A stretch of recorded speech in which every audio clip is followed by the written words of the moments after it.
Hey guys, welcome back to World of Warships. Today we're taking a look at the buffs to the American light cruiser line. We're going to look at all of them from Helena all the way up to Jacksonville today. Although we're starting off with a bit of a nerf, which seems unintended as Wargaming didn't mention it. But Worcester firing angles have been nerfed on the 1st and 6th turrets. They were supposed to give 360 turrets to the front 2 and the back 2, but it seems like they made a mistake, unfortunately. So this 6th turret can only fire at 37 degrees, where everything else is able to fire at 34 degrees. And that's forwards and backwards. The 1st turret and the 6th turret have this issue. It's not supposed to be like that. Unless this was unintended, or maybe it just wasn't in the dev blog. Maybe it was supposed to be. Seems weird. Unfortunately, it does mean that Worcester is a little bit more awkward to play now. Yes, 360 turrets are very nice, but I would prefer firing angles, especially because these turrets turn so quickly already. This is a really big downside, and I hope Wargaming fixes this or clarifies that this is what they intended for the ship. But for now, let's get back to the Helena and work our way up through the line. If you're interested in more videos like this, even without buffs, I could do it. I really enjoyed making the Russian destroyer buff video and kind of going up through the line and seeing what those ships were like. And I had a great time playing these American light cruisers.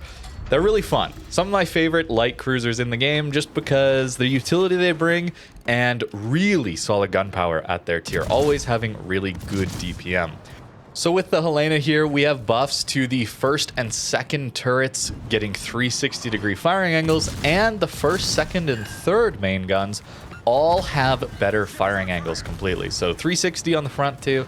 And when you're kiting is the main thing, you have much better firing angles on all of those front guns, making it just much easier to use this ship.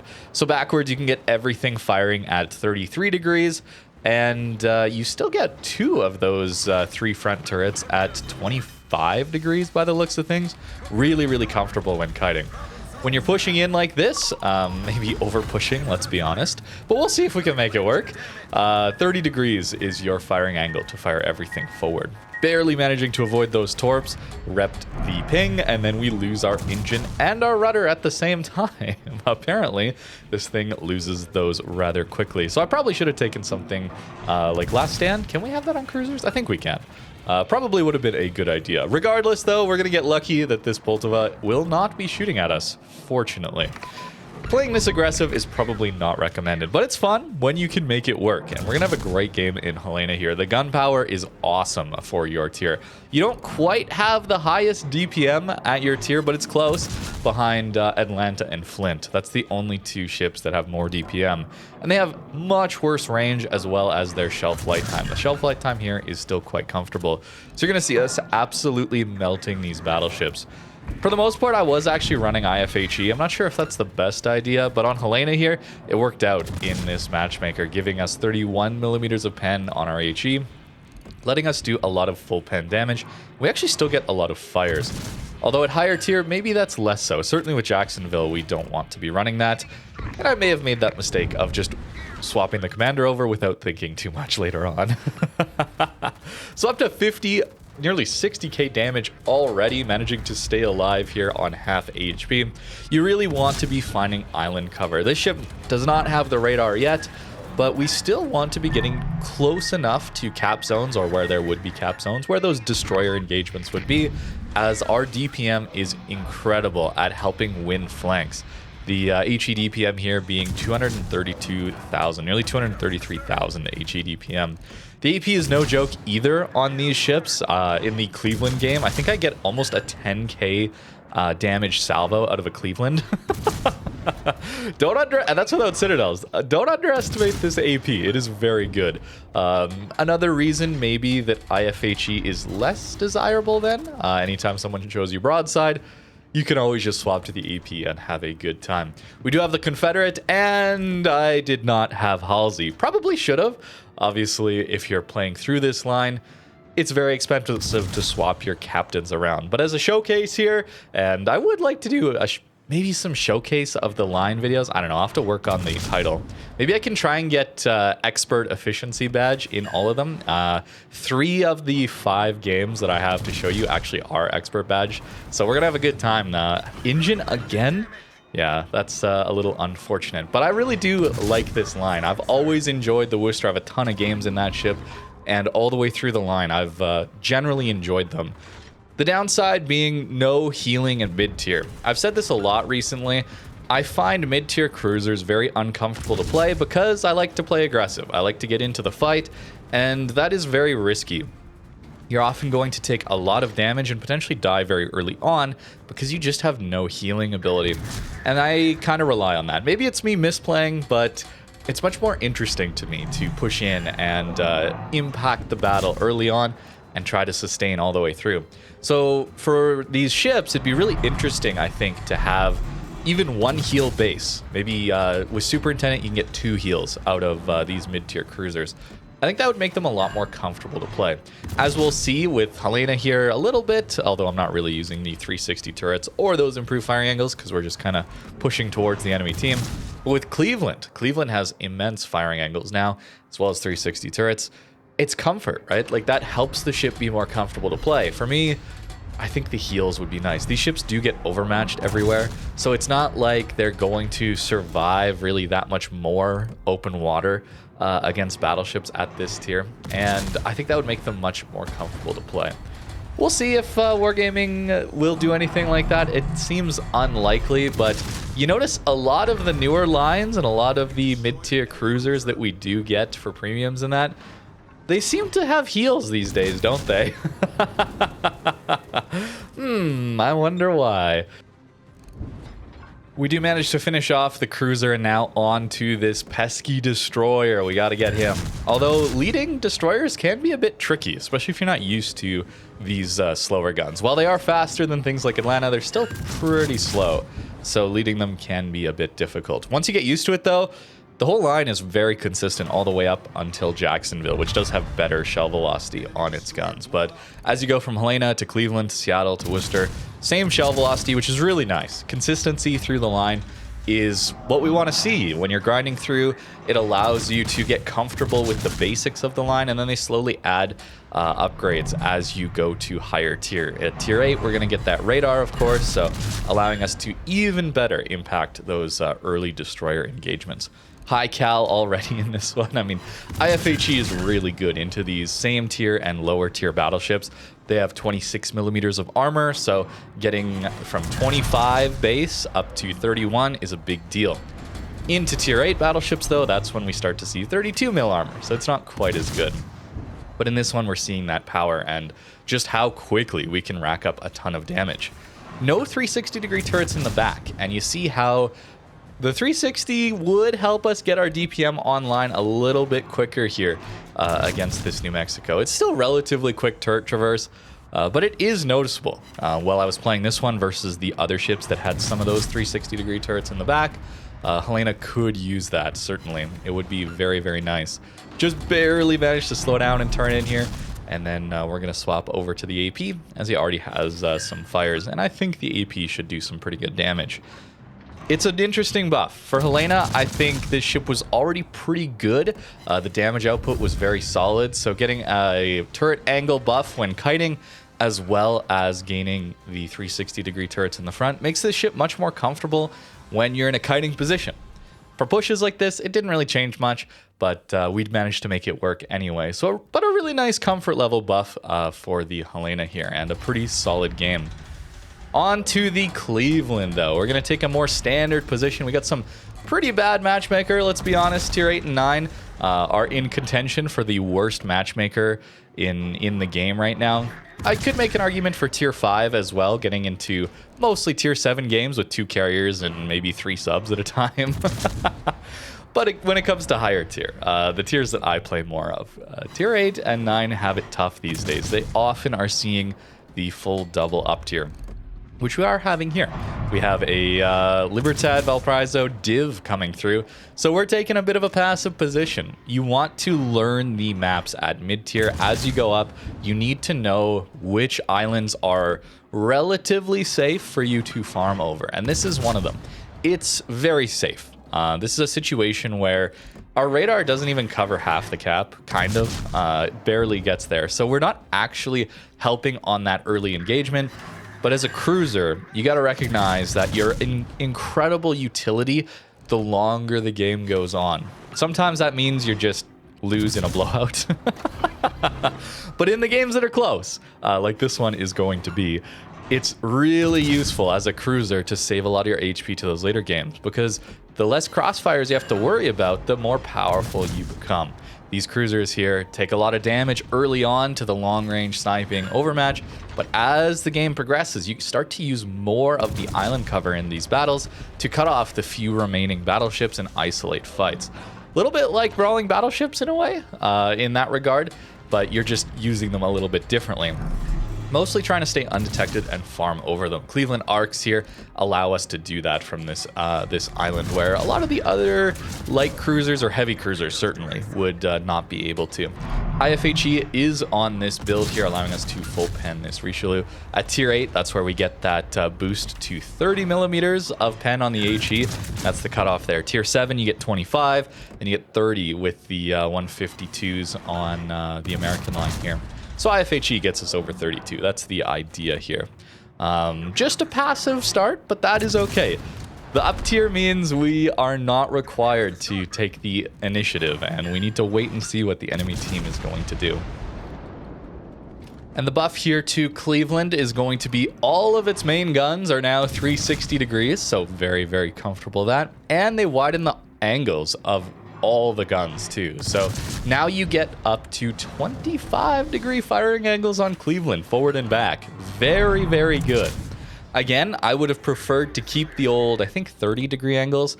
Bit of feedback for Wargaming alongside dealing with that Worcester shenanigans. I don't know what happened there, how that firing angle got nerfed, but seemingly accidentally. I would also like to see them input in these dev blogs. Let us know what the old value was. They used to do this a lot more, where they would say what the old value was and then what they changed it to specifically. Here you can see in the dev blog that they only tell us that it's just a general widening of main battery angles. So then you have to go in and look, and then how do you compare the old stats to the new ones? It's a whole mess for someone like me trying to explain this. But maybe that doesn't matter. I don't know. It sure would help me a lot. So maybe Wargaming, we could give a little more information. Communication, as always, has been the Achilles heel of Wargaming, and I don't expect that to change, unfortunately. Valparaiso pushing in, and we almost got him, right? Well, no, of course, he's got another heal, and another heal, and another heal. So trying to focus him down, very difficult for our poor Libertad to fight that division and survive. Dies to the sub by the looks of things, unfortunately. And I'm playing a bit of a risky game here, trying to get a little more DPM in on this Valparaiso. He's shot, he's focused somewhere else, so it's okay for us to be here. Our angle is all right. I'm really needing to focus on not reversing too far that the Libertad gets an angle here. And I'm not paying close enough attention, I would say. We do manage to finish the Valparaiso off. And I'm thinking, oh, okay, Libertad is going to focus on someone else, and we can reverse to get an angle. No, he's actually looking here. And I realized that a little bit too late. Cleveland Citadel is mainly underneath the center of the ship. So if he hits the stern, we shouldn't get Citadeled, and we don't. But we nearly die anyway. Somehow he got the full pens into us at that angle, I guess. Just enough of our ship was available to get the full pens there, so we nearly die. Now we got to play well. And we're stuck now broadside to this Libertad. Fortunately, he had already shot, so we got a little bit of a window here to get some damage in. AP, upper belt of Libertad, means that's 9.8k damage. Yes, sir.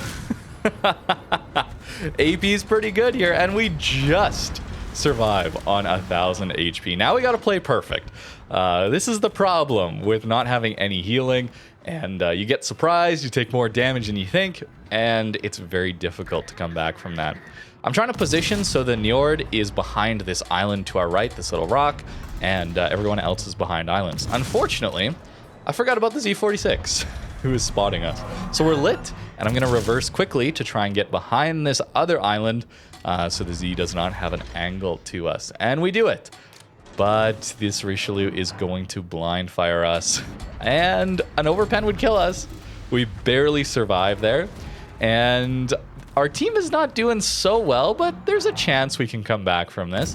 Again, trying to isolate fights here. We get spotted. I was hoping I would not get spotted so early, but it does mean I have to take this fight. Otherwise, if I stay where I am, Njord has an angle on us.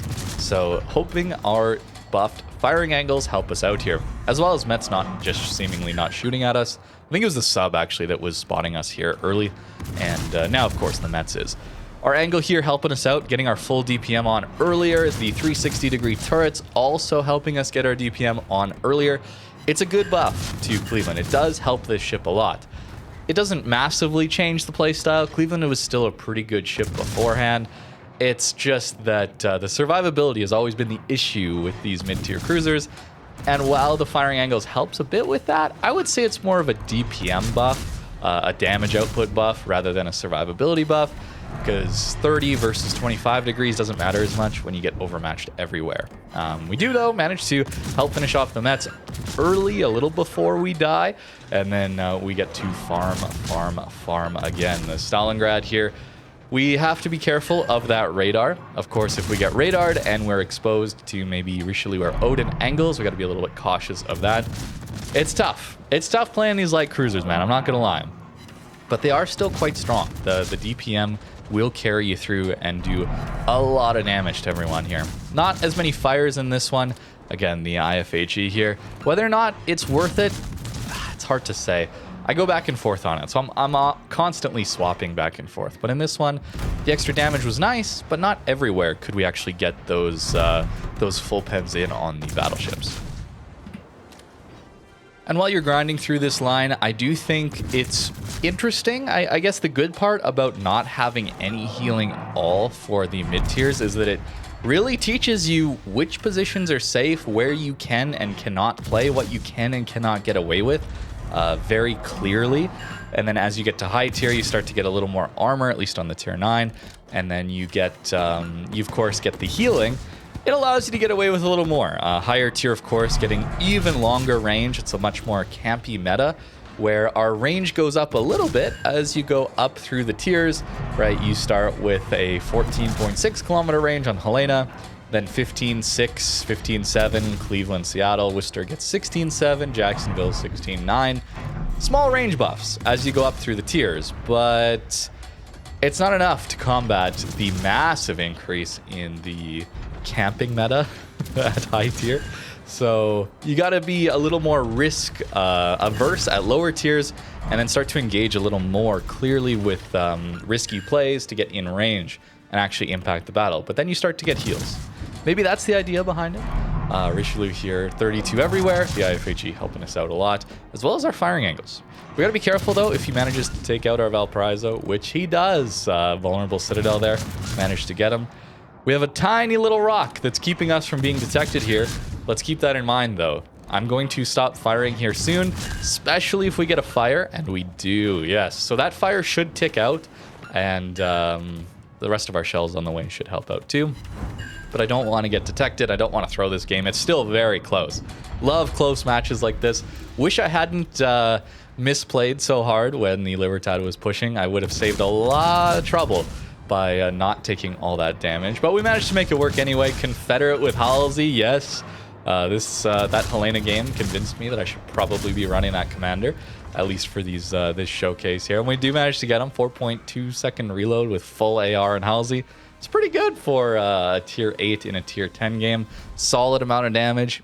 It's hard though. Very difficult. The firing angles, especially the 360 turrets, again, are very nice, but it's not as groundbreaking as getting heals are, and that's where we get to Seattle. Once you get up to tier 9, you get the 6th upgrade slot, so now you get a boost to your DPM, 12%, as well as healing. Big deal. Seattle's always been a bit of an unfortunate ship in the line. This to me was, I don't know about the first, but a great example of free XP bait at tier 9, where you have solid ships at mid tier that you can grind through, And then the tier 9 to tier 10, which is the longest grind, is pretty bad to play. Seattle being one of the worst examples because of its firing angles. You don't get a meaningful DPM upgrade over Cleveland. It's the exact same DPM base. Again, you get the 6 upgrade slots, so it is still getting that buff, but the firing angles were just atrocious. To fire all your guns backwards, you have a 48-degree firing angle. If you want to fire 3 of the 4, at least it's 35 or so. When pushing, it's 33 degrees forward. And that's with the buff. It was worse before. It was way worse before. So for Seattle, the first, third, and fourth main battery guns now get 360. So not all of them, but 3 of them, which is, again, it's pretty nice. And they widen the angles of the third and fourth main battery guns. So that's that pushing angle. That's why it is so much better than the kiting angles. 33 degrees forward for both is really nice. But the rear firing angles, 48 to get everything. Very, very bad. Seattle, though, has a bit of a trick up its sleeve, and that is the armor. Yeah, you get, at least on the rear portion of the deck, it's like 50 millimeters of armor. I'll show you that in port, but very, very useful. This is something I've talked about a lot as well. Something that would help a lot of light cruisers is if you gave them enough deck armor that they don't get overmatched at long range to that plunging fire. I think at closer range, if you gave everyone upper belt and deck armor that would bounce battleship shells, suddenly it wouldn't be it would be a little too powerful in a brawl, maybe. I don't know if that's necessarily true, but at least at longer range, I find the more frustrating version. Like when I'm at close range, I expect in a light cruiser to lose a brawl to a battleship. It makes sense to me. But at long range, it feels kind of bad that the sniping is able to, even when I'm angling well, get the overmatched massive hits into me. That's where I like ships like Atago with its 41 mil deck armor. It helps a lot for the comfort level at those longer ranges. If I'm able to angle perfectly, then I know I'm not actually getting that plunging overmatch. The fires here, look at this on Seattle. This is what happens when you don't have IFHE. It means you don't pen 32, you only pen 30. So against battleships, you get a little bit less full pen damage. But look at how many fires we're getting. And the fire damage is actually going to be a big portion of our damage out of this Seattle here.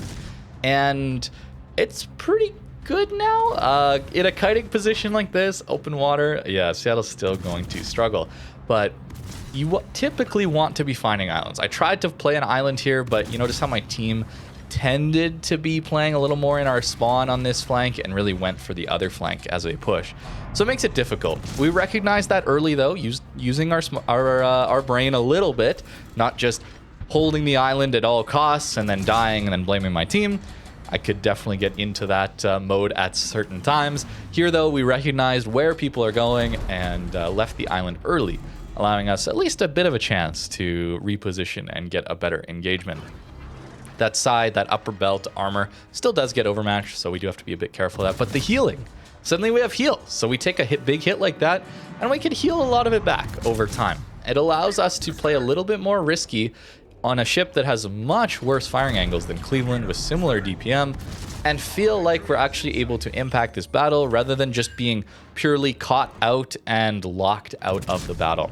It's really nice. Heals are a big deal for me, at least the way I end up playing the game. Perhaps it's too risky, perhaps it's too many misplays when we don't have heals, but I really, really do value having those heals. This one turning into a blowout, unfortunately, did not get the best of games in Seattle still, even with this buff. But it was nice, especially when I was in a pushing angle, when I was bow towards the enemy. I really, really noticed those improved angles. Seattle's still going to be a bit of a tricky one to get through, but at least improving the angles a little bit on one hand is very nice, and the 360 turrets can help. I still don't think it's the biggest deal for the 360 turrets, just because you already have such good turret traverse that overall you're getting maybe two or three salvos more in the worst case scenario when you're having to turn your turrets. And that can help. That can make the difference between finishing off a destroyer in your radar while you're having to maneuver or not. It can make the difference, but it is a bit of a niche scenario. So I definitely still think Seattle's going to be the difficult portion of your grind towards Worcester or Seattle. At lower tiers can be a little tricky again without any healing, but Seattle's still, I think, the more difficult one for me. We end up with an all right game in Seattle, but nothing too spectacular. I guess the fire damage is pretty good in this one. 11 fires, and I actually nearly got a witherer out of that one as well.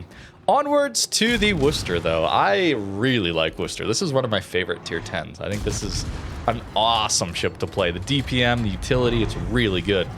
This one, I'm going to make a massive misplay. Okay, I'm going to be way too broadside. I'm going to almost die here at the beginning of this battle. And it's because of those firing angles on that 6th and actually 1st turret, but in this case, 6th turret. I noticed it immediately. This was my first battle that I played in Worcester for this video. It's actually the only one that I ended up playing, and it's a really good one. We managed to pull through, but we're going to take a lot of damage because I'm realizing subconsciously, more of a vibe-based thing, that my rear gun isn't always firing when it normally should alongside the other two, I guess, rear turrets. All 3 of them in the back aren't always shooting at the same time. And I noticed it right away. I thought, what is going on? Did I misread the dev blog? Did they nerf it or what? And so I'm thinking about this. I'm trying to look at my angle and see what exactly I need to be doing to fire all of my guns. I'm also getting citadeled a bunch. I'm realizing, oh, it's like around 40 degrees, I guess, here. And I make the misplay of, well, sitting broadside on to a Zao with AP. You don't want to do that if you didn't know. This is what happens. Zao is very accurate, and that AP is pretty good when you're not angling properly. So I was a little bit annoyed at that. Obviously just misplaying myself, but I wondered, why would Wargaming nerf this ship on its firing angles so badly? Obviously, losing out on one turret isn't the biggest deal at these kinds of angles, but it still just makes the ship feel less uniform, less comfortable to play. When all turrets are able to fire at the same angle, the ship feels relatively consistent with itself. Instead of having to always think about, okay, I get 2 of my rear turrets now, and then I have to angle another 2 degrees more broadside to get all of them. It's just weird little things like that. I can get used to it. But I've got a lot of games in Worcester. I looked it up on my main account. I've got 166 games in this ship. I'm pretty comfortable with it already. And I noticed this right away, and I found it a little bit annoying. I can get used to it, but Wargaming, surely this is a mistake. You didn't mention it in your dev blog. The ship tool, ship parameters thing here still shows 34 degrees forward and backwards firing angles for all of these turrets. They're all uniform still, but in game when I'm playing, it's not. Why is this? Why is this? Doesn't make sense. This reminds me a bit of the Sicilia firing angles debacle when that ship came out, and how they gave it 360-degree turrets and they improved the firing angles to like 22.5 degrees, and eventually gave that back to Colombo. But Sicilia didn't get that firing angle below 9 kilometers, I think, initially, somewhere in there, because some secondary turret was kind of in the way, but it wasn't really. And then they gave it at outside 6 kilometers, I think is what it is now. But it's really weird, really inconsistent feeling. It makes the ships very awkward to play when they're like this, especially when it feels unintended, and visually it feels like Worcester should be able to shoot its gun. It did in the previous patch. I don't know what else to say other than, is this just like, how are we making this mistake? You've been developing this game for 10 years. Right? Like you're still making new ships, right? Like we know how to model a ship and change these things without messing, unless it's intentional. If it's intentional, fine, then it's just a communication issue. But if it's unintentional, that seems like a problem. Are we? What happened to the ship designer? Like, what happened? I don't know. Maybe I'm overthinking this. Maybe I'm overcomplicating this. But like, we're not. I guess actually a new map was announced. They're finally looking into one today. So who knows when that finally gets through development, but it's good. It's good. New maps, good. A lot of the new ships are very expensive premiums, and not a lot of unique models these days. Like, I've talked about this a lot. The direction, the state of the game, the direction, these little mistakes, the lack of development of the base game experience. I know we're getting a map now. Good. Very good. But it's been a long time, man. These things add up. They add up on one another. And to be seemingly making a pretty basic mistake on a balance change for Worcester seems odd to me. Whether it's unintentional or whether it is intentional, either way, it's not a great look, in my opinion. But regardless, on to Worcester. I think this ship is amazing. I've featured it on the channel a lot. I love this thing. The DPM is absolutely monstrous. You get a huge bump over Seattle, right? Seattle, Cleveland, 243 HE DPM, 243,000 HE DPM. Worcester's 344. It's 100K more. It's a noticeable increase. This ship also retains healing and the same radars. They're 9-kilometer radars, not 10. So if you're used to Des Moines line, for example, that's a little bit unfortunate. But the DPM here is just so nice and a little more range, really quite comfortable to use. The AP here, still no joke. I probably should have used it into this Utrecht. But some of our HE salvos were really powerful. I was using IFHE in this game as well. So a few less fires, but still getting quite a few of them. As we get to Jacksonville, though, that's where I probably don't want to be using IFHE. It's got that funny button. But with Worcester, it's a bit of a toss-up. Losing out on fire chance can hurt, especially into ships that IFHE isn't really helping us. Against a Schlieffen, for example, the German battleship's not helping. But into the Gascon, into the Kansas, helps us out a lot, actually, the IFHE there. The full DPM then gets full pens on these guys, and it can do quite well. So Worcester, a really solid tier 10 to go for, honestly. Even if you're not interested in getting the super ship because it's just too expensive, I understand that. It's very pricey to actually play the super ships, but Worcester is a very, very good tier 10 to go for, and one that, if I was to restart, would be on the short list for me to grind towards. I really, really enjoy having this utility, combined with such monstrous DPM, good shell velocity, good range, and some decent healing as well. I'm going to get a little too aggressive here for this Jaeger. We already ate 1 torp on the bow. We get our Halsey Confed. Look at that reload. 2.6 second reload. 1 set of torps here. And I think, let me go try and help finish off this guy. I'll be a little bit aggressive. And we are going to take that torpedo. Unfortunately, the island was modeled correctly in this one. And the torp didn't get hit on the island. Plenty of other islands on maps would have eaten that torp, but unfortunately not on this one. Consistency, right? Oh, well. But we still had ourselves a very good game in Worcester. Somehow managed to salvage an expert badge on that one, even with such an atrocious start, full sending like that and losing all of my HP. Worcester is very, very good. On to Jacksonville now. What did Jacksonville get? Jacksonville got itself the first and second main guns, now are 360.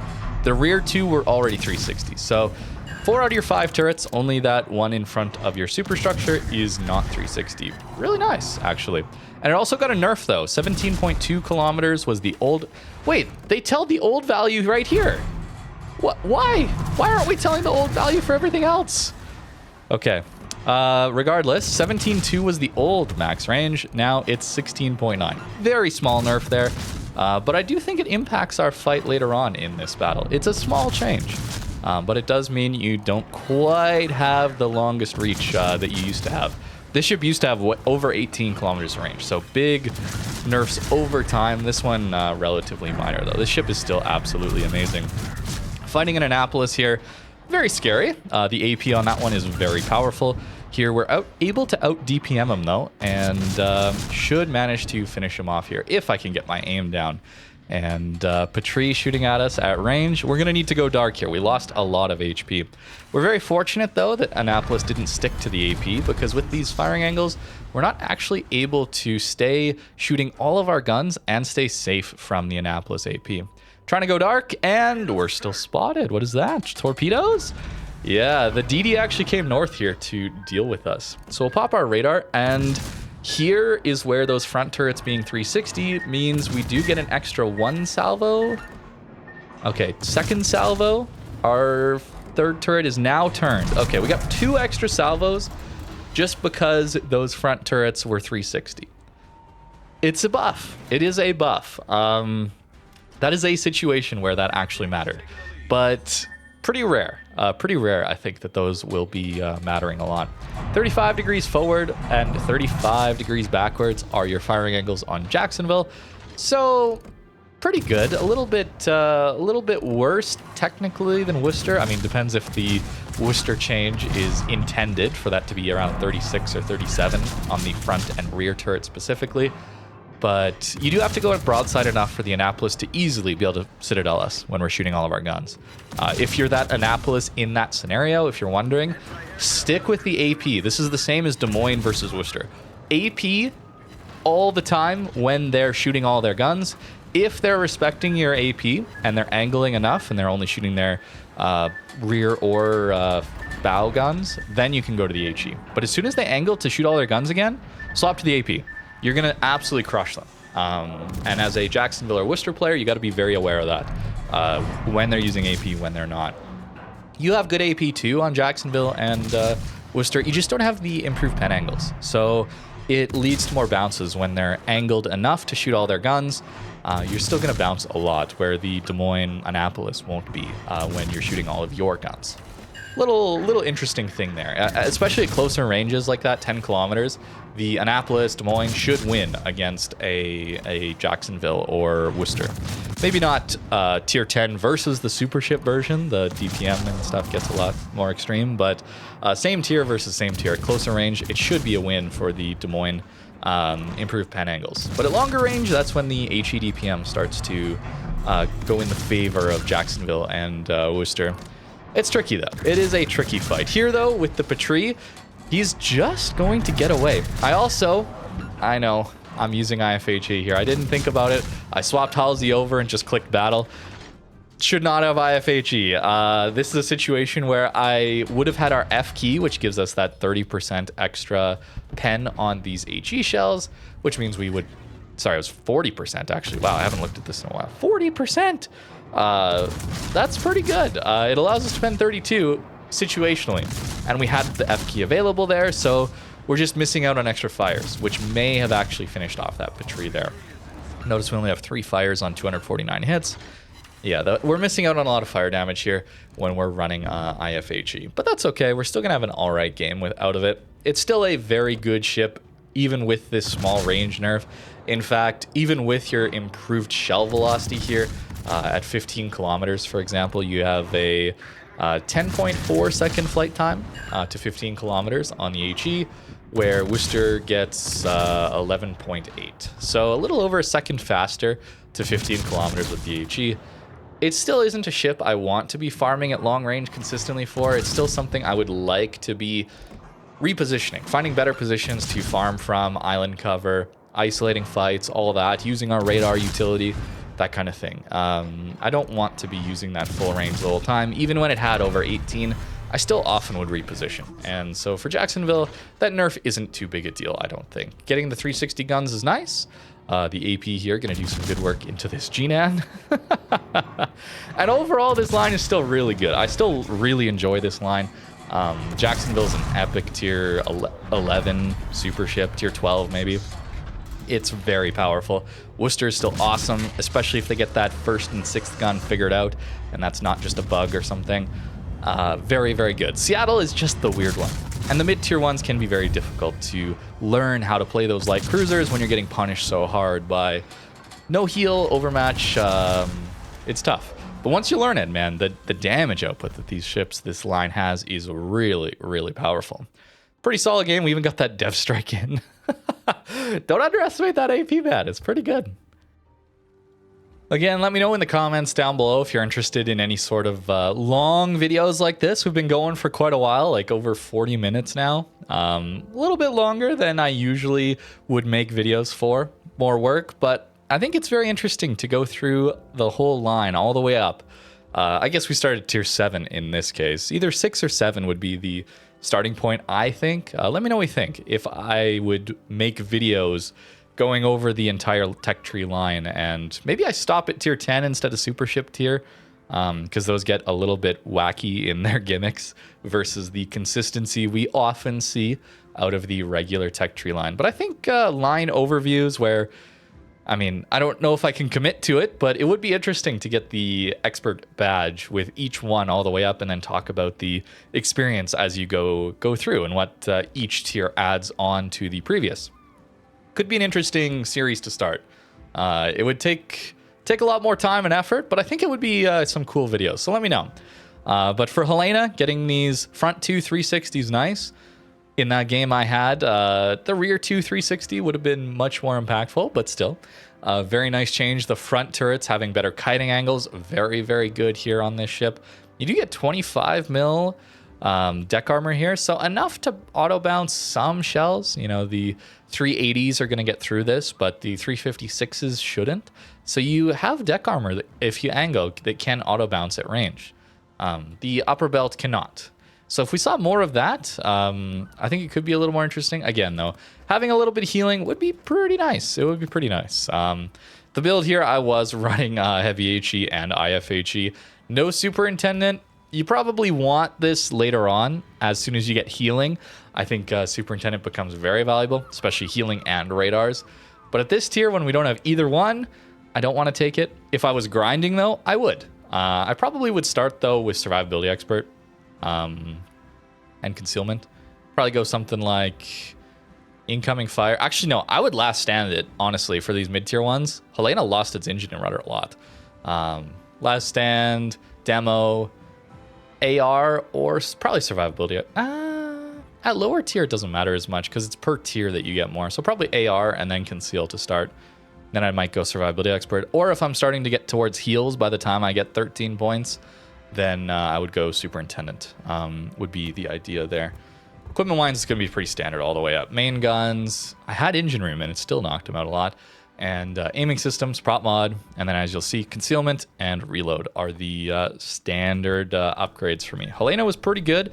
I was very surprised by the Cleveland, actually. Halsey, I'll wait. It is a press account, so I can move it, but we'll show that build later. Here's the upgrades, though. Taking radar mod here to get us a little more duration, 32.4. You can get that, you know what, whatever. This account is for making content after all, so let's just send it.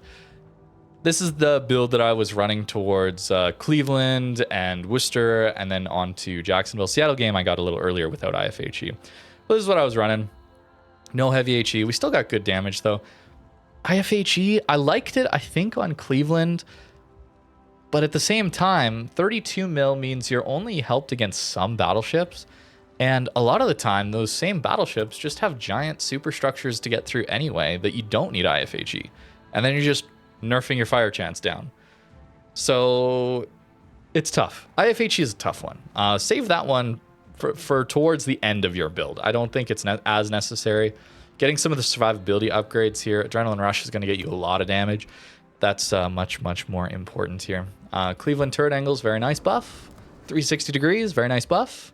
We get 27 here, so suddenly 380s get bounced here, but not 406s is the key there.